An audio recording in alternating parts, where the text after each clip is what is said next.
પરમ વિશ્રાંતિનું સ્થાન કથા છે. આજકાલ બધા એમ કહે છે ને કે થાક ઉતારવાને માટે કથા છે. 8 દિવસ ઘરેથી દૂર નીકળ્યા એટલે કામ ન કરવું પડે એટલે થાક ઉતરી જાય. ના, માત્ર ને માત્ર થાક ઉતારવાને માટે કથા નથી.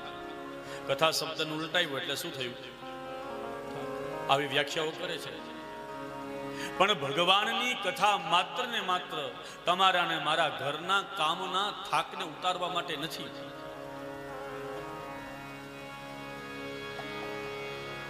માત્ર શરીરથી રિલેક્સ થવાને માટે કથા નથી. આ તો આત્મરમણ માટે છે. રેમે રમેશો વ્રજ સુંદરીર વીર.